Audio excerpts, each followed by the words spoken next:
bohong. KPU bohong. Gitu. Karena jelas-jelas di luar negeri kok. Tapi ternyata kebohongan mereka itu memang sudah ada triki sebelumnya Pak Petrus. Hari Jumat malamnya, dini hari, jadi itu Rabu. Jumat malamnya, bagaikan seorang maling saya bilang.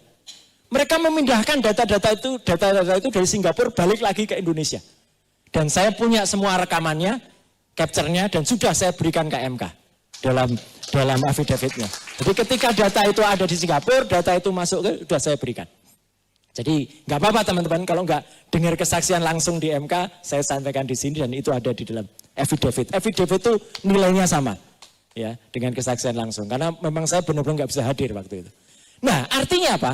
3 kebohongan ini sudah berat sekali sebenarnya pada KPU. Bohong softwarenya diaudit dan itu banyak versi. 2, bohong ketika dia menyatakan itu di Singapura, ya.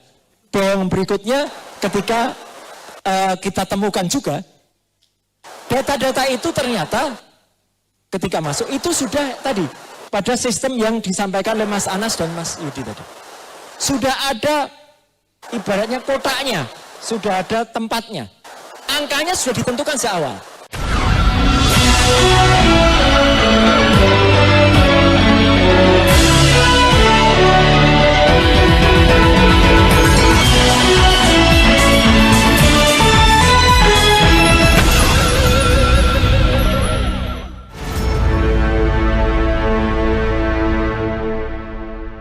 Kita berikan aplaus kepada 3 pakar kita yang telah memberikan kesaksian secara langsung di depan Mahkamah Konstitusi.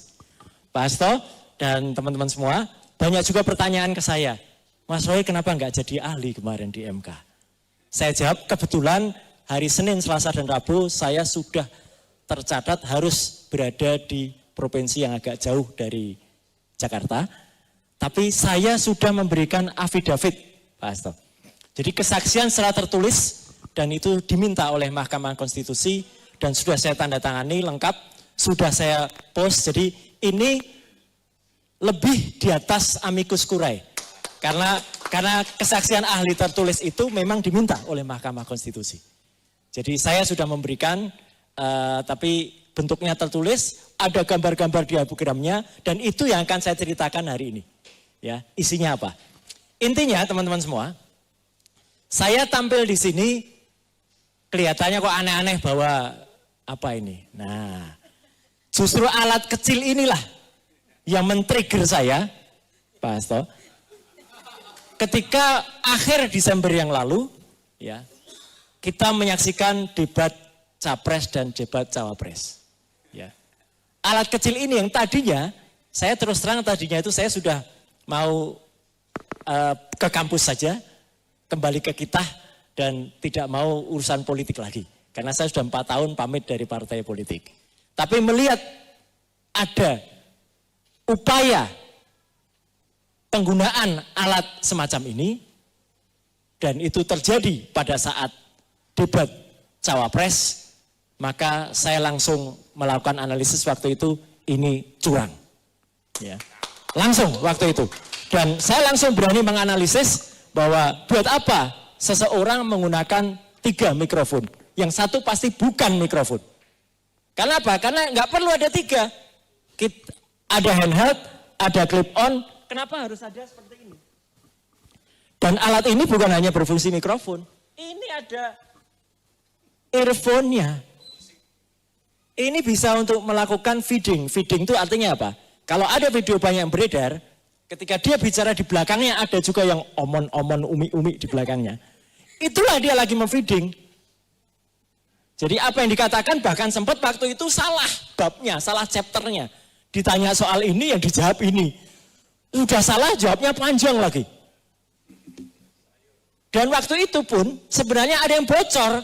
Karena alat ini memang bisa bocor. Suara di sini bocor ke mikrofon di sini. Ada suara wanita yang bilang, sudah. Gitu ya. Dan sudah itu bukan suara penyiar announcer dari Kompas TV waktu itu. Bukan, saya analisis suaranya lain. Ya. Nah, hari ini kita akan membuka kotak Pandora. Apa itu kotak Pandora? Kita harus terpaksa kembali ke mitologi zaman Yunani dulu. Kotak Pandora, Pandora itu nama wanita, ya, istri dari Epictetus yang waktu itu dihadiahi sebuah guti. Ya, Epictetus itu saudara sekandung dari Prometheus. Prometheus ini adalah pencuri api Dewa Zeus. Dewa Zeus mangkel kepada Prometheus, tapi karena dia tidak bisa membalas Prometheus, dia kerjakan ke Epictetus, suaminya si Pandora. Pandora itu dipesan, jangan guci itu dibuka. Tapi ini sama kayak ceritanya Adam dan Hawa, Adam dan Eva. Dia melanggar perintah itu. Pandora membuka kotak itu, makanya namanya kotak Pandora. Dan di dalamnya berisi kejahatan, kecurangan, semua hal yang berbau jelek bagi umat manusia. Dan itulah Tuhan yang Maha Kuasa, Allah Subhanahu wa taala menggariskan juga. Jadi hari ini kita buka kotak Pandora yang namanya Sirekap. Sistem informasi rekapitulasi. Jadi bukan hal kebetulan kalau ternyata cerita ini, Pak Asto, itu metodologinya sudah ada sejak zaman Yunani. Namanya kotak Pandora. Dan digunakan oleh APDI sebagai judul acara hari ini. Jadi tiba-tiba teman-teman waktu itu merumus acara itu ya sudah ada titah petunjuk dari Yang Maha Kuasa. Ya, gitu. Monggo. Nah, teman-teman semua, cerita saya sedikit saya belokkan supaya kita tahu judulnya. Ya. Jadi mulai dari alat yang sederhana ini, saya waktu itu kemudian mengkritisi. Dan itu bukan tanpa resiko. Tentu teman-teman sudah dengar lah ya, saya dilaporkan ke Bareskrim. Dan sampai dengan sekarang, Pak Petrus, laporan saya masih on. Dan bahkan mau dihidupkan lagi ketika kita waktu itu lapor ke Bareskrim dan laporan kami ditolak. Laporan saya besoknya diumumkan lagi, mau dijalankan lagi. Memang jahat betul itu. Ya. Dan kenapa? Waktu itu saya kemudian menganalisis ketika soal 3 mikrofon itu dilakukan dan dilaporkan ke Bareskrim. Tapi uniknya, KPU secara malu-malu mengakui sebenarnya. Karena KPU berikutnya, pada debat berikutnya, hilang semua 3 mikrofon itu. Menjadi hanya 1 mic saja. Kan dia mengakui, tapi malu-malu. Iya kan gitu. Nah, tapi ternyata memang bakatnya curang ini, memang mau curang. Jadi tampaknya dia tidak menggunakan mikrofon berkabel. Dia kemudian tampil menggunakan jaket, yang jaket itu kemudian letakkan di atas untuk menutupi sesuatu. Apa yang dia tutupi? Yang ditutupi alat semacam ini.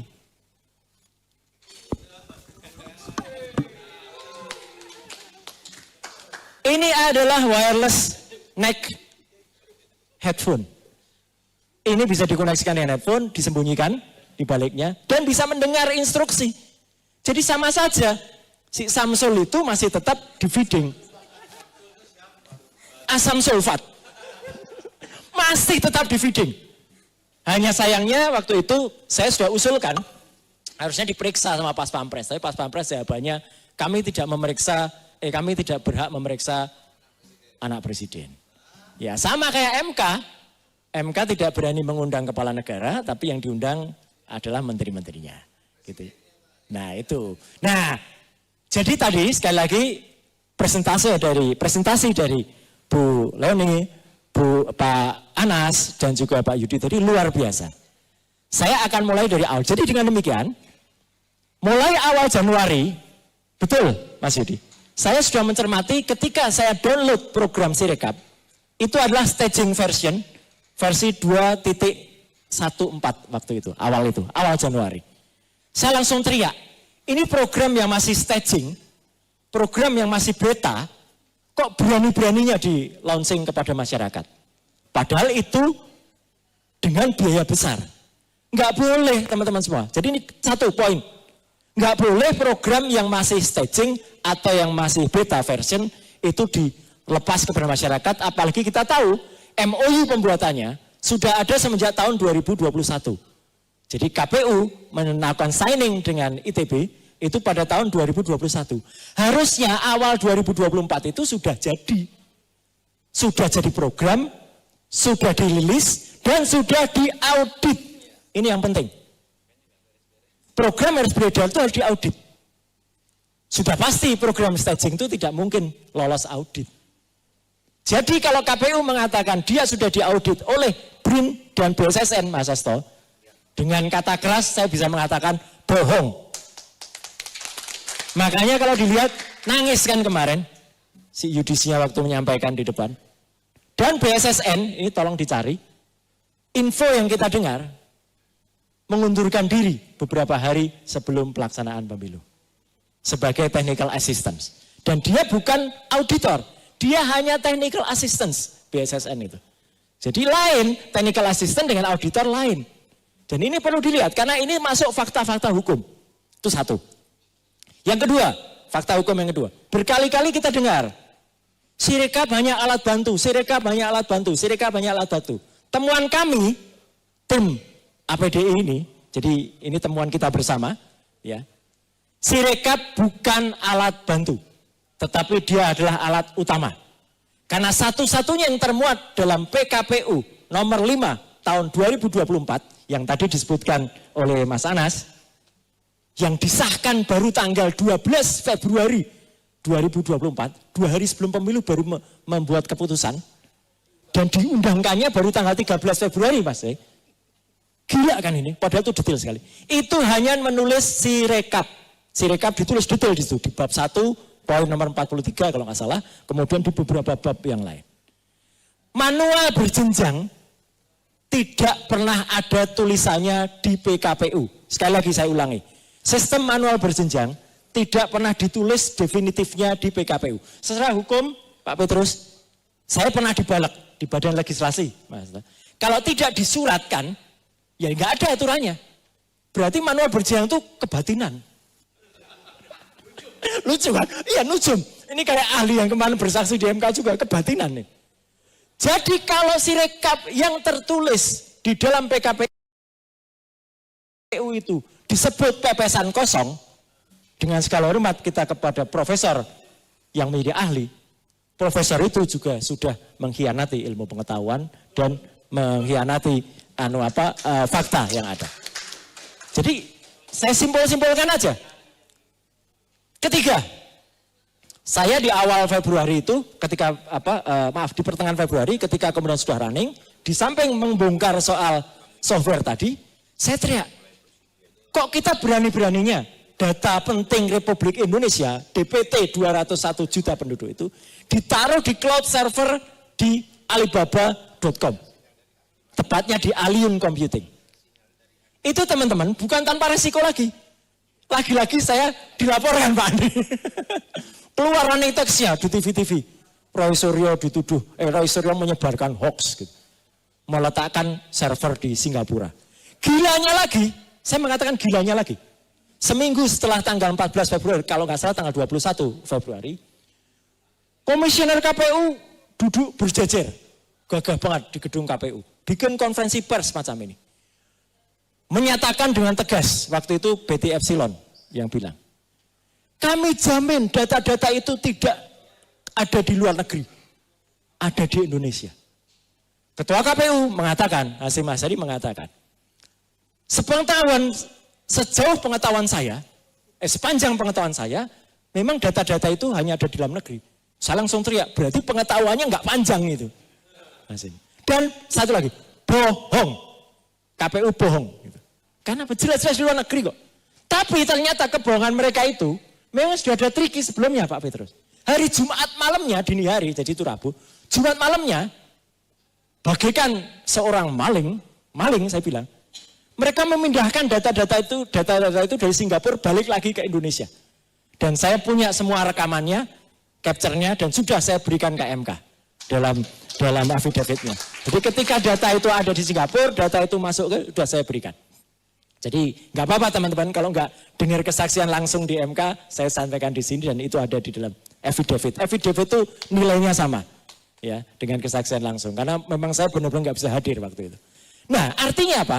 3 kebohongan ini sudah berat sekali sebenarnya pada KPU. Bohong softwarenya diaudit dan itu banyak versi. 2, bohong ketika dia menyatakan itu di Singapura, Ya, bohong berikutnya ketika kita temukan juga data-data itu ternyata ketika masuk itu sudah tadi pada sistem yang disampaikan oleh Mas Anas dan Mas Yudi tadi. Sudah ada ibaratnya kotaknya, sudah ada tempatnya. Angkanya sudah ditentukan seawal. Teman-teman boleh googling, saya nggak berbohong. Sejak awal tanggal 14 itu, hari H pemilu, jam 19.36, di situs KPU itu sudah ada angkanya. 24%. Oh, kesini dikit. Oh takut jatuh? Enggak. Saya masih punya kontrolan. Keseimbangan kayak kucing. Ya. Data itu sudah muncul dengan persentase yang dari awal tidak berubah sampai dengan sekarang. 24%, 58%, 17%. Dan itu nggak berubah Pak Andi. Dari awal sampai akhir yang berubah cuma koma-koma sedikit di belakangnya. Jadi itu ada sebuah algoritma, automatic algorithm yang dipasang dengan perubahan-perubahan tadi. Jadi perubahan-perubahan software tadi memungkinkan dimasukkan apa? JSON script dimasukkan. Script yang memungkinkan untuk mengkontrol itu atau memasukkan data. Memungkinkan untuk memasukkan algoritma perhitungan yang mematok itu. Memungkinkan lagi untuk menggelembungkan suara. Teman-teman ingat, di akhir Februari ada satu partai salah input namanya. Ya. Itu yang tiba-tiba perolehan angkanya lonjak. Ini dari sisi volatilitas statistik tidak mungkin. Menyalahi kodrat betul. Kodrat saja nggak salah kok ini salah. Ya. Jadi kodari yang salah betul. Ya, jadi itu Profesor Statistik Burhanuddin Mustadi saja bilang aku ramudeng mas. Dengan adanya fenomena ini Bu Lydia. Jadi dia pun tidak mengerti. Untungnya waktu itu kemudian karena banyak yang meramaikan, berhentilah upaya itu. Upaya itu upaya jahat. Saya pernah tulis tuh modusnya. Bukan hanya mencuri antar paslon, bukan hanya mencuri satu partai, tapi sudah menggunakan sisa suara. Jadi sisa suara di setiap TPS itu belum terbukti ada di mana-mana. Data-data seperti yang Mas Anas tampilkan tadi, ada semacam itu. Jadi itu terbukti. Kesalahan kelima lagi, fakta kelima lagi apa? Dengan dihilangkannya software tadi, diubah, masih ada. Saya lihat fungsi itu masih ada untuk outcome. Tapi ketika malah sudah versi berikutnya dihilangkan. Akibatnya apa? Data-data tiap TPS bisa kemudian, kayaknya itu ya, mati. Data-data dari tiap TPS itu bisa, seperti tadi disampaikan Bu Leoni. Dari 300, harusnya maksimal 300, jadi 700, jadi 900, jadi jeblok datanya, meledak. Dan itu tetap diinput semuanya. Ini yang menurut saya nggak masuk akal. Makanya ketika perhitungan yang diamini oleh Ketua KPU, satu TPS itu bermasalah, ya, itu memang benar. Apalagi temuan Mas Anas tadi sudah mencapai lebih dari separuh TPS-nya. Kalau lebih dari separuh, Pak Hasto, ini berarti apa? Masif, terstruktur, dan sistematisnya tercapai.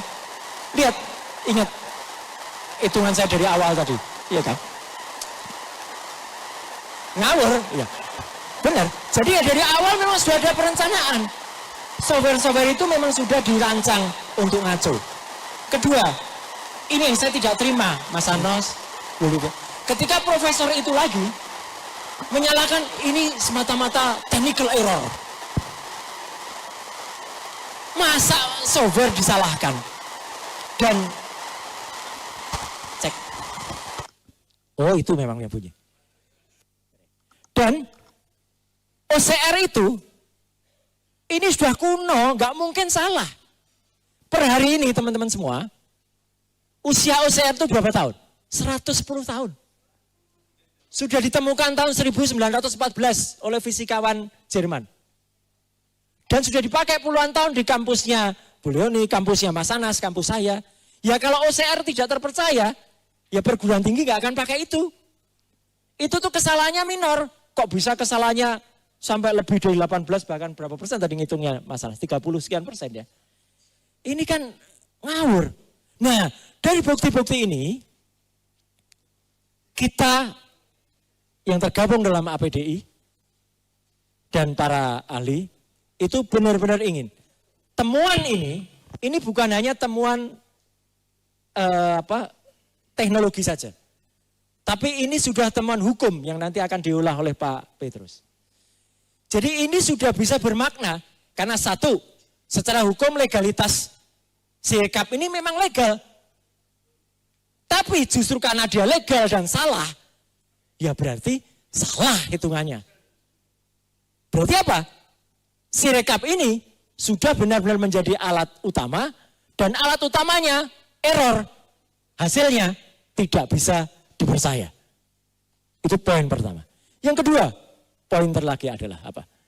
Hasil ketika proses yang ada di dalamnya tidak memiliki keabsahan atau tidak pernah diaudit secara resmi.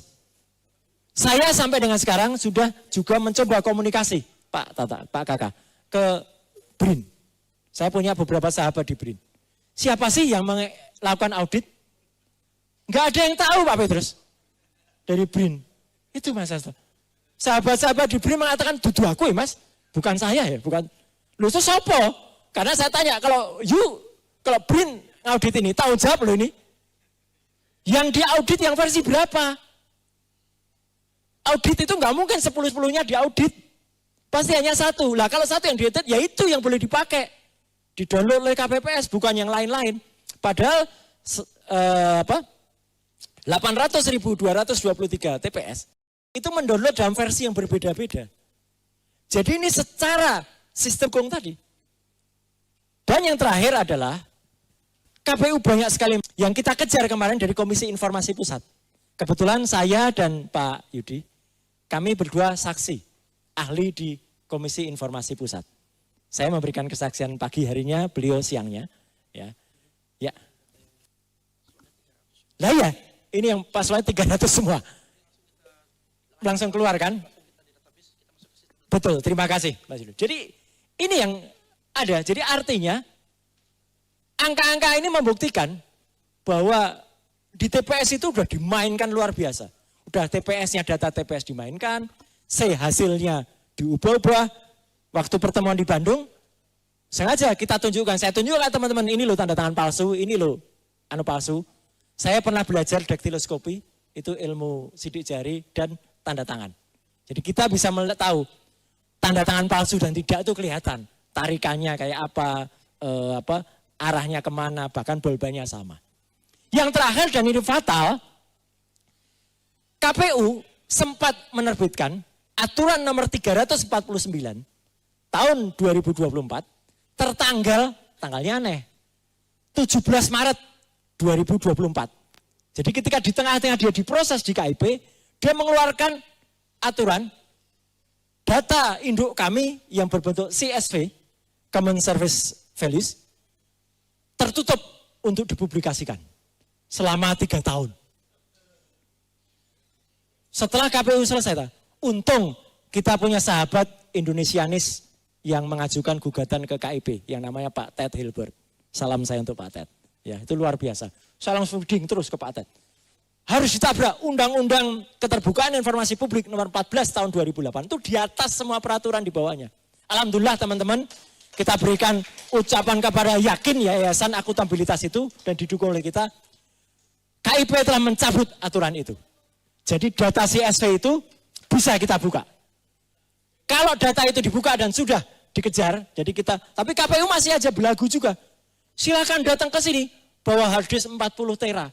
Ayo kita datang ke sana, ya kan? Ditantang, kita ditantang. Ya, lah ya kecil, 40 ya anggap mungkin pikiran dia tera itu dangdutan, tera jana gitu ya mungkin itu.